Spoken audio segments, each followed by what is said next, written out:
Okay, basi hii ngoma kali leo inaanzia katika mitaa hii ya shule ambapo kuna huyu dogo ambaye alikuwa akiwachungulia wale mabinti wanaoenda. Hapa ni Sid pamoja na Pierre. Alikuwa akiwachungulia bibi anaitwa Angel pamoja na rafiki zake hao wawili. Basi dogo akawa amefall sana in love kwa huyu Angel. Akawa amejileta hapa amejiangusha makusudi ili kusudi Angel aweze kumsaidia. Baadaye Angel akampa kile kidude ambacho alikuwa anatembelea akampatia. Basi stories hapa na pale zikawa zimeanza. Anamwambia naitwa nani? Naitwa Angel. Ni mgeni hapa, ambia bila shaka. Lakini unaweza ukaniachia namba yako ya simu ili tuweze kuwasiliana zaidi. Jamaa anasema simu tena. Akaja Pierre chap anamwambia huyu hana simu, toka uhusiano lake life ashapoteza hadi simu yani. Basi bibi akasema haina shida, pata simu mpya utanicall. Basi bibi akawa ameondoka. Basi baadaye huyu dogo amerudi nyumbani usiku, anakutana mama yake. Mama yake anamwambia karibu mwanangu, lakini naomba nikutume dukani ukanunue kitu fulani. Basi mama yake akaamua kumpa pesa hapo ili dogo aende akanunue kitu fulani kule kwenye restaurant.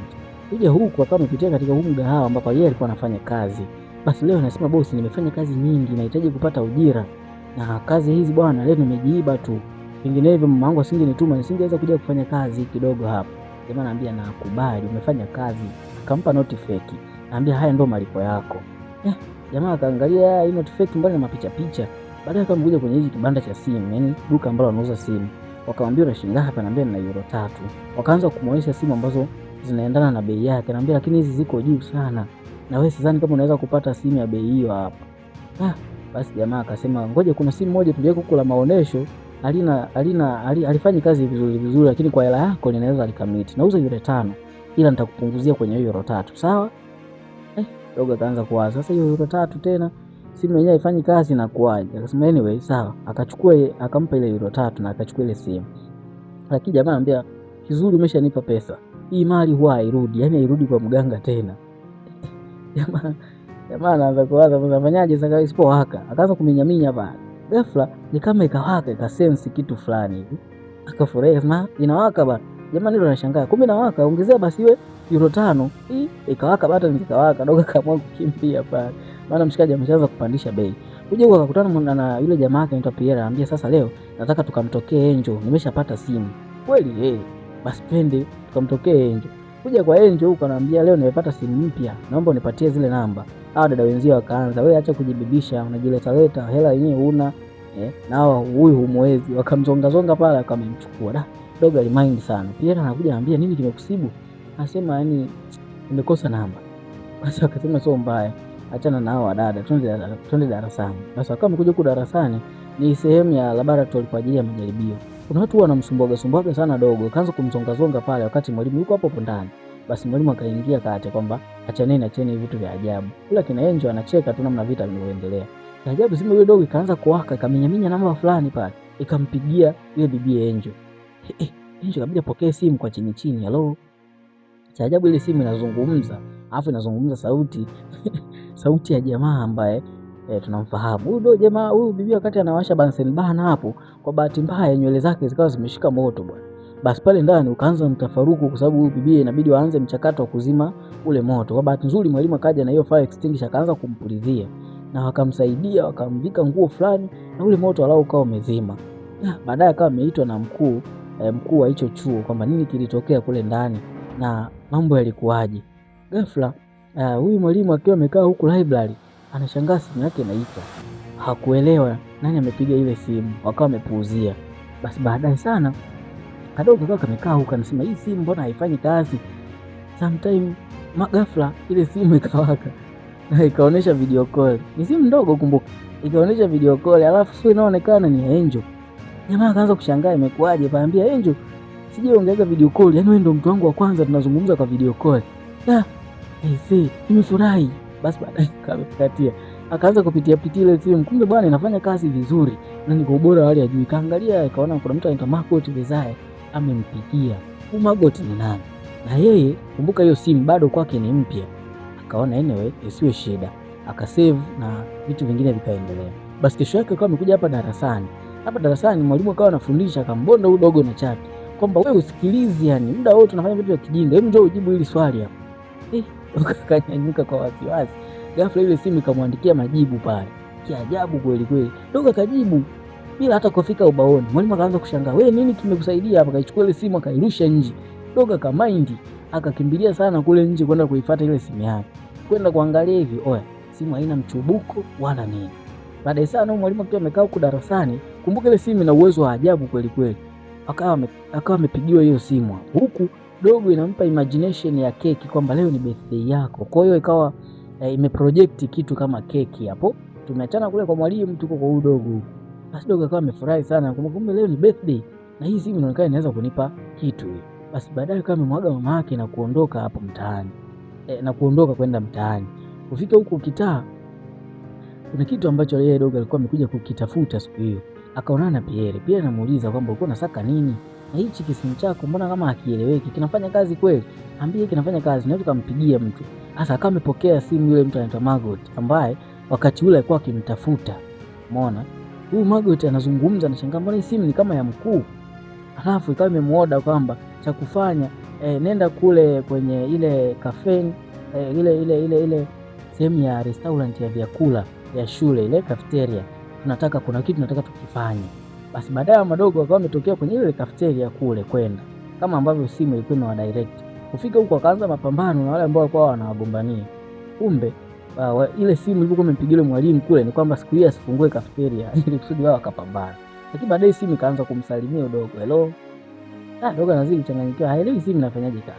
Kuja huku kwa yule mwalimu ambaye alikuwa amemzingua huyo dogo, anatoa chaki mdomoni. Kumbuka ndo mwalimu alikuwa amemzingua dogo aje kufanya hesabu. Kwa hiyo simu ni kama imemwadhibu, anakuja anatema chaki tu muda wote kwa sababu alimpiga na chaki yule dogo. Huyu mfanya usafi alivyoona alishangaa, aliogopa sana yani. Haka kajamaa huku kenyewe kameingia leo kako disco. Kanaendelea kuicheki ile simu yake kwamba oya, hii simu ina uwezo wa kunisaidia. Kwa sasa hivi niombe nini? Hapa anatafakari kwamba aweze kuomba nini kwenye hilo eneo. Ile simu ikawa imejifunga pale. Basi dogo kile bado yuko pale. Haelewi sasa. Baadaye akaitumbukiza simu kwenye maji, akaamua kuondoka zake. Akawa ameondoka lile eneo la disco. Kufika kesho katika mazingira haya ya shule, basi yuko na jamaa yake, lakini wale washikaji ambao walikuwa wanawazingua wakaonana tena. Cha ajabu wameprint picha ya mama yake, alafu ameweka uchi. Dogo akajaribu kupanda kuishusha, lakini wapi. Baadaye jamaa wakawa wanatafuta vita hapo, wakaanza kumsumbua na yule bibi ambaye anaitwa Angel. Kusudi tu dogo akasirike. Dogo akaanza kuwafukuzia hao jamaa. Fukuzia na yule bibi naye akaona isiwe shida. Na yeye waga anaweza kutembelea vile vigari. Wakaanza kufukuzana hapo kitaa. Wanasema mwezi kutupata. Wakawa wanaondoka na kile kama kidani cha yule bibi. Basi wakakimbia mbali kweli kweli. Dogo huko bahati mbaya naye akawa ananusulika pamoja na yule binti ananusulika kugongwa na ajali. Lakini wakawa nakimbizwa. Ghafla simu za hao jamaa zikaanza kuita. Kule dogo anakacha na yule bibi. Kumbe zile simu zilizopigwa zimepigwa na ile simu ambayo wanaita demonic phone ya yule dogo yani. Kumbuka kule alikuwa ametumbukiza kwenye maji, lakini sijui ikuaje kama imemfikia. Huku simu ikawa inawaambia katisheni, huko mbele hakuna njia. Aisee, walikukatishia ndio kwanza kavagaa nyumba fulani ambayo ilikuwa inajengwa hapo, wakawa wamepigiza pale. Aisee, walichafuliwa balaa. Huku yule aliyekuwa amekimbia na kidani wakawa wamefanikiwa kumdaba hapo, lakini kwa bahati mbaya maaskari wakawa wamekuja pale, wakaanza kuwakamata wao akina udogo pamoja na yule bibi ambaye anaitwa Angel. Kwa mara baada ya kumkamata udogo Seeds pamoja na Angel, wakaamua sasa wale wengine wakabahatika kukimbia, lakini wengi wao walikuwa wamewakamata. Lakini baadaye jioni sana wanarudi wao wakiwa na amani, lakini wale ambao wamekamatwa wakampelekwa kule jela. Kuja huku dogo anamsimulia huyu Pierre kwamba oya, yalionipata huko si mazuri na hii simu ndo sababu, yani ndo kisababishi kikubwa, lakini lazima bado naifurahia simu yangu. Basi pale wakawa wamejitenga, wameenda pembezoni. Huyu dogo akampigia mwalimu wa history ambaye alikuwa anatoa mtihani. Akampigia kuomba majibu na kweli majibu yakatumwa. Kumbuka ile simu inaweza kucontrol mtu. Baadaye wale jamaa ambao wanaoneaga walikuwa wamesikia kwamba dogo ameomba majibu, wakamshika. Wanamwambia toa majibu ambayo umepewa. Lakini aje kabibie fulani mkakamtetea jamaa kama ametoka.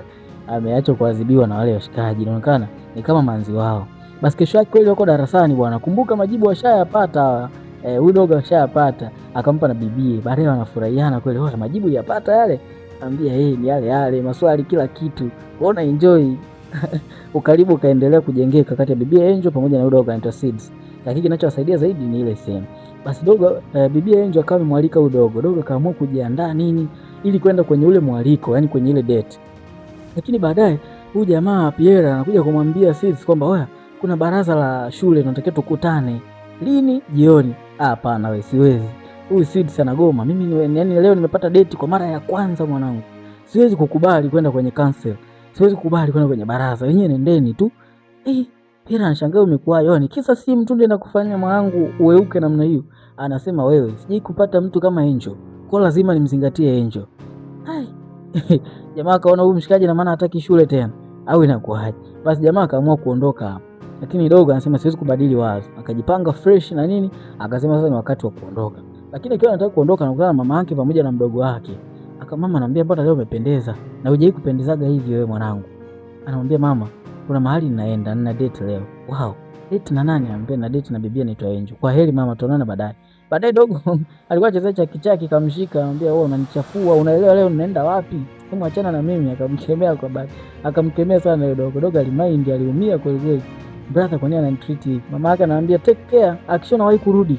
Kwa sababu usije ukachelewa, huko nje si salama. Dogo anasema haijalishi. Yaani dogo ni kama ameweuka mara baada ya kupata hiyo date leo. Akiwa huku simu yake inaendelea kuskani vitu fulani hivi. Lakini ghafla ile simu ikawa imejipiga yule jamaa ambaye alimpa noti fake siku ile. Ikaanza kumwendesha. Jamaa akaanza kujipakapaka mavitu hapo, mayai, maunga, manini. Yaani ile simu inaweza kucontrol watu kiajabu ajabu kweli kweli, alafu wenye upande negative. Jamaa kaenda kajiinjika bana, anataka ajitie kwenye oven. Huku dogo anasema fresh hapa nanukia. Akaingia mpaka kule kwa kina Angel. Baada ya kufika kwa kina Angel anashangaa kuna vile vidude vya kutembelea vile. Huku wazazi wake na Angel na nini wakawa na aga pale. Basi dogo akawa amefurahi. Baadaye akatoka nje, wakaamua kutoka date na Angel sasa, wakachukua gari ya baba yao. Lakini wale washikaji ambao walikuwa wanawawinda muda wote wako huko, anambia hawa wameiba kumbe gari ya baba yao. Twendeni tuwafukuzie, tuhakikishe kwamba tunawapata kwa sababu hawezi kutuonesha jeuri kule shule, lazima tuwatafute. Basi wakiwa huku wakawa wameingia hadi usawa huo wa kutazama movie. Kidogo akakumbuka aliacha simu ile kwenye gari, akarudi chap chap. Kurudi kule akakutana na wale majamaa ambao walipanga kumpiga. Basi akawa ameondoka na ile gari, wamempiga piga puani na nini. Karudi na mwelekeza Angel, nimepoteza ile simu. Na gari ya baba yako ameichukua. Angel akishua anasema usiwaze, kila kitu kitakaa sawa. Akamvua tai hapo, akamwambia tuendelee kutazama movie. Yaani kwenye yale majumba ya sinema. Basi bwana, akawa anaendelea kufurahi na kurelax na nini hapo mpaka usiku wa manane. Haisi ndo date ya kwanza, lakini imekuwa nzuri kweli kweli. Kule jamaa kumbuka waliiba ile simu. Sasa ile simu anaweza kuiendesha ni yule dogo. Ghafla ile simu ikaanza kuwapigia wao wenyewe pale ndani. Oya inaita. Sasa inaita inampigia nani? Ikaanza kuwaendesha. Yule jamaa aliyekuwa ameshika simu hajakaa sawa pale ndani. Ile simu ikaanza kumuendesha, kamrusha huko nje kabisa. Na hawa shikaji nao gari yao inayumba yumba tu. Jamaa alivyorushwa hana uwezo kujikontrol. Jamani msaada, nitolewe hapa. Oya, ghafla gari ilimkanyaga. Jamaa kama amepoteza maisha pale. Kwa hiyo wamebaki wale wawili ambao bado wamefanikiwa kuondoka na ile gari. Itakuwaje? Lakini huku bibi Angel pamoja na yule dogo wamekuja kukamatika kwamba wameleta fujo. Wameona gari yao ambao walikuwa nayo imeleta fujo. Kumbuka mifumo ya wenzetu inaweza kuskani gari ni ya nani, imekuaje. Kwa hiyo walikuwa wametoka nao ndo basi wakampelekwa hadi eneo la gereza au eneo la jela. Kuingia huko anashangaa na wale ambao walikuwa na ile gari nao wamekamatwa huko humo ndani. Huku jamaa anakuja sasa huyo afande kuwasomea mashtaka, anaambia ninyi kwa nini mmetoroka na gari? Ghafla simu inaita. Kumbe ile demon phone ndio imempigia huyu jamaa. Baada ya kumpigia nawaambia oya, hao sio watuhumiwa. Ikabadilisha mind yake. Jamaa akachana ile karatasi ya kesi. Alafu akawaachia hao jamaa. Kwa hiyo simu inamuokoa sana udogo sababu ina uwezo wa kuwapigia watu. Alafu kiwapa tu maelekezo anatii kwa sababu inaitwa demonic phone. I say. Jamaa akawa ameokoka kwa aina hiyo siku hiyo. Alafu kwa mbali anaiona simu yake. Akaenda akaichukua kiuraini kabisa. Kwa sababu yeye tu ndo mwenye uwezo wa kuicontrol. Akasema ile simu inabidi niiharibu kwa sababu inaleta maafa. Akaanza tena kuiharibu ile simu. Baadaye sana akaona bwana haiharibiki, akaenda kuitupa kwenye kisima kirefu kweli kweli. Akaishusha kwamba hii simu itakuja niletea mabalaa. Basi akawa ameitupa ile simu. Baadaye mara baada ya kuondoka kwenye ile nyumba, bibi Angel akawa ameita marafiki zake anasema jamani, ile simu mimi mwenyewe sijaelewa inafanyaje kazi. Naomba tujaribu tafakari kwa pamoja. Inawezaje wa kuendesha watu na nini? Wakaanza kufanya majaribio yao ya kisayansi. Hapo ghafla mlango unafunguliwa, dogo kule Seeds analetewa simu yake na hao wanaosafishaga mitalo pamoja na visima. Jamani, nimeleta tena hizi itanaletea mabalaa. Lakini kwa nini wewe acha ichukue yeye kwa sababu sisi kawaletea tena mabalaa jamaa. Lakini nia yake ni kuiharibu kwa sababu umeona sasa hapo mtaani endapo japo namsaidia lakini bado kuna vitu namzingua. Akaja kumueleza Pierre, hii simu nataka nikaitupe mwanangu. Kwa sababu naona kama mambo haendi sawa. Basi akasema hapa napokea hii simu. Ukiona imeniendesha ovyo ovyo, nipige na hichi kitu kwa sababu kuna namna wakati fulani naweza nikashindwa kujicontrol kisa hii simu. Fresh. Jamaa akaanza kuzungumza na yeye simu, wewe unanipigia wewe Demon ni nani? Nataka uniache bwana, sitaki kabisa uniendeshe. Unaendesha akili yangu, unaua watu mpaka mtu amekufa huko amegongwa na gari. Jamaa aliumia sana. Hata kama wale washikaji wanamuonea, nia yake hataki mtu yeyote afe. Basi anaongea na ile simu, jamaa akampiga, akajua ndo tayari yale mashetani ya ile simu yamemwandama. Kumbe wapi? Alikuwa hajajua tu. Huku simu zinaendelea kuita tu kwa watu. Nani anawapigia? Ni ile Demons mzee. Yaani ile simu ni kama ina shetani ndani yake. Basi huku kuja huko wale marafiki ambao sasa ni marafiki wa Angel kwa anajaribu kufanya utafiti ile simu ilikuwaje na nini. Wakawa wamechukua simu nyingine hapo ambayo ilikuwa imepigiwa kwa muda huo. Ni Samsung tu ya kawaida, lakini ilikuwa imepigiwa. Mara baada ya kupigiwa anashangaa aliyepokea anaanza kubadilika. Inakuwaje? Ni yule Migot. Kumbe huyu bibi yeye alikuwa pia ana nguvu za kichawi. Kwa ile simu ni kama inawasaidia kumuua huyu, lakini wao hawaelewi. Ghafla kuna vitu fulani kama vimeganda hapo, akaanza kumwagikia yule bibi pale, akajikuta yani ameshikamana mpaka akafariki kabisa pale. Waliogopa sana, yani waliogopa sana. Lakini yule mtafaruko pale ndani, kila ambaye alikuwa anashika ile simu anajikuta amekuwa mkali, anaanza kupiga wenzie na nini. Sio bibi Angel akaanza kushangaa, sasa haya mambo yanawezekanaje? Mbona iko hivi? Ghafla mbwa kama ameiba ile simu, hapo kabadilika yeye mbwa. Cheki hayo macho. Ikabidi sasa mapambano yaanze kati ya mbwa na yule jamaa ambaye alikuwa na Angel. Oya, mbwa ni alimchakaza huyu jamaa kwa sababu ile simu imemwandama yeye. Sasa huko bibi Angel anawaza namna ya kutoka, akaanza kuita msaada hapo. Kwa bahati nzuri jamaa Seeds ameshafanikiwa kufika hayo mazingira. Basi wakafanikiwa, akaingia mpaka pale ndani na kuanza kumsaidia Angel. Wakaichukua ile simu akawa ameweka kwenye mfumo fulani hivi ambao unaweza ukadestroy, yani unaweza kaiminya ile simu. Huku yule jamaa naye ambaye alikuwa ameng'atwa na mbwa ni kama ile simu ilikuwa imemwingia, kwa anapalangana na wenzie balaa. Kwa hii simu inawaendesha watu, yani inawapa vitu kama sumu ndani yake. Lakini kwenye kupambana kuiharibu simu inadai kuweka kodi, lakini kodi inagoma. Basi wakaja wakachukua dude fulani hapa la kukatia huku ambako hawa jamaa wanapambana. Ile simu akaanza kuiminya pale, wakaanza kufanikiwa kuiminya. Huku ile simu bado inamwendesha yule jamaa ambaye alikuwa ameng'atwa na mbwa wakati ule. Kwa kuna vitu vya ajabu vinaendelea kumtokea. Huku simu cha ajabu ameibonda bonda wewe, lakini bado ina function, inanyonyoka kitu kama kamkono. Wakaamua kuja nao shuleni. Huenda walimu wanaweza wakawasaidia kuwapa asidi ambayo inaweza ikaharibu hii simu. Huku shuleni na kwenyewe ikaanza kama inaanza kuleta maafa. Huyu mwalimu hapa anaanza kuwa controlled, anakuja.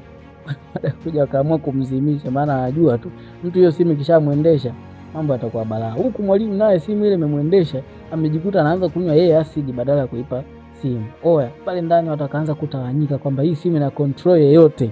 Kwa kila mtu akaanza kujitafuta kivyake. Oya, fungua. Tunahitaji kutoka hapa ndani kabla hiyo simu haijatufikia. Cha ajabu yeye dogo akishika haimdhuru wala nini. Dogo akatafuta kitu inaitwa nitrogen box. Hiyo hapo ambayo ni kama stove.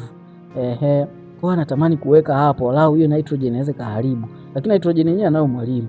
Basi huyu dogo kama amefanikiwa kuitupia mle, lakini mwalimu anaingangania kuichukua, katumkiza mkono kaanza kuganda. Oya, mkono ulipasuka wote kwa yule teacher. Palangano kama umeendelea, ile simu iko pale chini. Dogo bahati nzuri sisi akafanikiwa kuichukua, akarushiwa ile stove ili kusudi aweze kuitumbukiza mle. Kwa bahati nzuri wakafanikiwa kuitumbukiza ile simu pale ndani. Lakini mara baada ya kuitumbukiza, walau sasa maafa yakaanza kupungua, ikaanza kuganda. Kwa ile sehemu ina kitu fulani ambacho inaweza kugandisha. Basi dogo anaamka na ile nitrogen box lake, anambia oya, nilikuwa nimetinga hivi vidude masikioni. Yaani kumbe ujanja wa ile simu ni kwamba usifungue masikio. Kwa hiyo wakaanza wao, ni mjanja sana mwanangu. Wafanyaje sasa? Wakaja huko baharini kuitupa lile box ambalo lina simu ndani yake imeganda. Basi akawa amefanikiwa kuitupa lile box na maafa yote yakawa yameisha hapo. Nikusii tu usiache comment, like, share na kusubscribe. Naitwa Sebe Direct. Ciao.